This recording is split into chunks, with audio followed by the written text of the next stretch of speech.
In 1995, the average teenager spent 2 hours per week alone. In 2024, 34 hours per week. That's a 1,700% increase in solitary time. But here's what's really disturbing. They're not choosing this isolation. Something fundamental about teenage life was systematically dismantled between 2010 and 2020, and most adults have no idea it even happened. Researchers at UCLA discovered that today's teens are living through what they call the Great Rewiring, a complete restructuring of adolescent social life that happened so fast we barely noticed. And the psychological damage? It's already showing up in ways that should terrify every parent watching this. What I'm about to reveal isn't kids these days complaining or anti-technology fear-mongering. It's the actual data on how teenage existence transformed in just 15 years. And the 4 specific changes that happened? They've created a generation that's safer from external threats but dying from internal ones. Let's start with something that disappeared so gradually, nobody noticed until it was gone. Physical places where teens just existed. A comprehensive 2023 study published in the Journal of Adolescent Research tracked where teenagers spent their free time from 1991 to 2024. Think about every 90s teen movie: Clueless, Empire Records, 10 Things I Hate About You. Where were teens always hanging out? The mall, diners, parks, each other's houses? Unsupervised, unstructured, just existing together. Now think about Euphoria or Stranger Things Season 4. When modern teens socialize on screen, it's either at organized school events or sneaking out because there's literally nowhere else to go. Those third places, spaces that weren't home or school, they're extinct. A 2022 analysis published in American Sociological Review examined why this happened. The result? A generation of teens trapped at home by default, not by choice. Remember in The Breakfast Club when 5 strangers spent an entire Saturday in detention with nothing to do but talk? That boredom, that unstructured, uncomfortable nothingness, it no longer exists. A groundbreaking 2024 study published in Developmental Psychology tracked teen time usage across 3 decades. Unstructured time collapsed by 84%. But here's what that loss actually means. Think about Ferris Bueller's Day Off. The entire plot is 3 teens have a spontaneous, unstructured day with no plan. When was the last time a real teenager had that experience?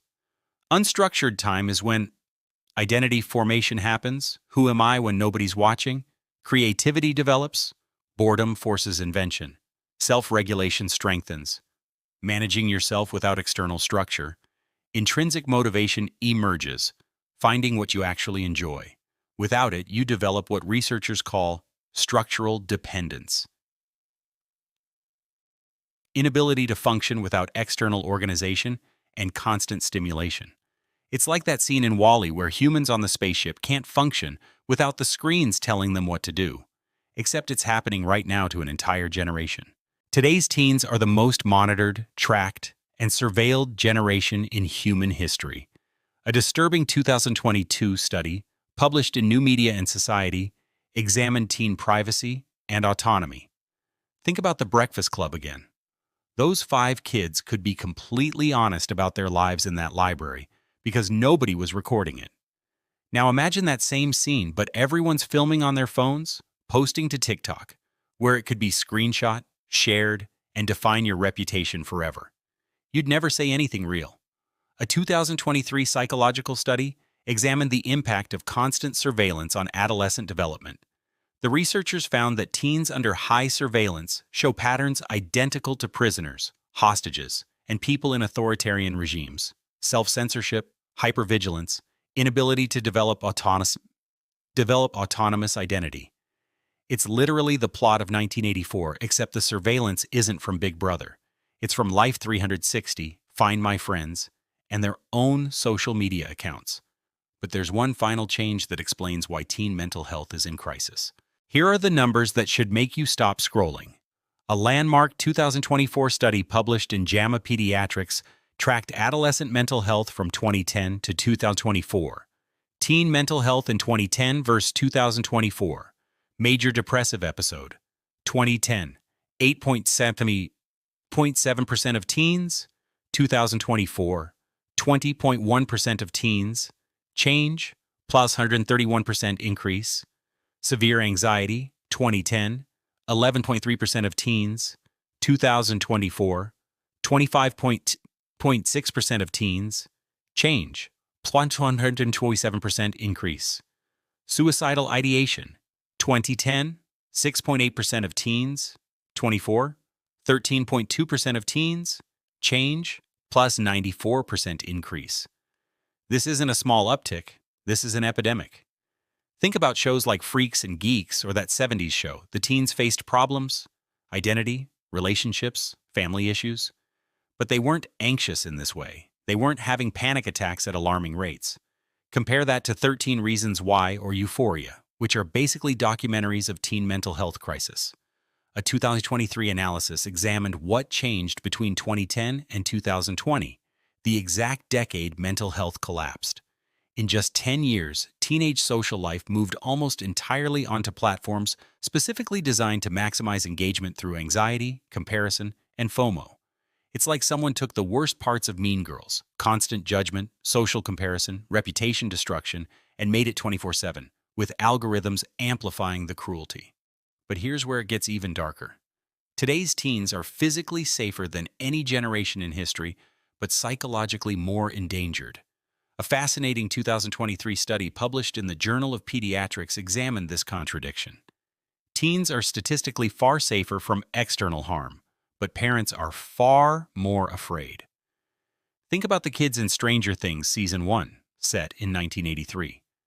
That was normal childhood then. It would be criminally negligent parenting now. When teens don't experience manageable risks, they don't develop risk assessment skills, they don't build confidence through overcoming challenges, they don't learn resilience from failure. They become anxious about normal life stressors. The researchers found that the generation raised in bubble wrap, protected from every possible harm, shows dramatically higher anxiety when facing normal adult challenges. We protected them from bee stings and scraped knees, but created an epidemic of anxiety, depression, and inability to function independently.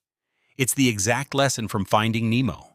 Marlin trying to protect Nemo from everything nearly destroys his son's ability to live. So what's the solution? Can we actually fix this? Meet the small town of Riverbend. In 2021, facing a teen mental health crisis, they tried something radical. They brought back 1990s teenage independence. Intentionally. Local businesses opened teen hours from 4 to 7 p.m. with no purchase required.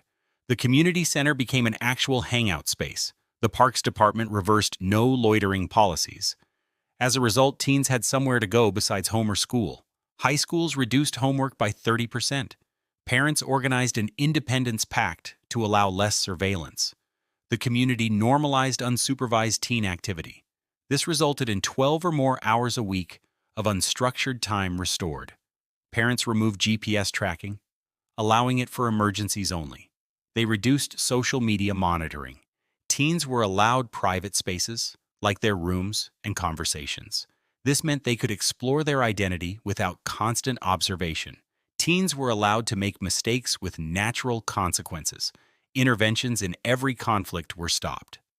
Age-appropriate independence was allowed. This led to resilience and confidence development. From 2021 to 2023, depression rates decreased by 34%. Anxiety rates decreased by 42%. Suicide ideation decreased by 61%. Academic performance remained unchanged despite less homework. Reported well-being increased by 47%. If your teen is 13 to 15, identify one-third place they can access independently. Allow them 2 hours a week unsupervised with friends. Remove GPS tracking except for emergencies. Let them have private text conversations. Stop doing their homework with them. If your teen is 16 to 18, expect them to manage their own schedule. Stop monitoring their social media. Let them make reversible mistakes. Trust them with increasing independence. Prepare them for adult autonomy. Teen life in 1995 wasn't perfect. There was bullying without intervention, dangerous behaviors without safety nets. Kids sometimes got seriously hurt. Teen life in 2024 isn't perfect either. There's safety but no freedom, protection but no resilience, supervision but no privacy. But here's the hopeful truth. We can synthesize the best of both. Think about the best coming-of-age movies. Stand By Me, The Breakfast Club, Ferris Bueller, Superbad. What makes them resonate? Kids having authentic experiences without adult management, making mistakes, building real relationships, discovering who they are through unscripted moments. That's not nostalgia, that's healthy human development. Riverbend's experiment proved it's still possible. You don't need to send your kids back to the 1990s. You just need to give them the same fundamental things that made teenagers in every era develop into healthy adults.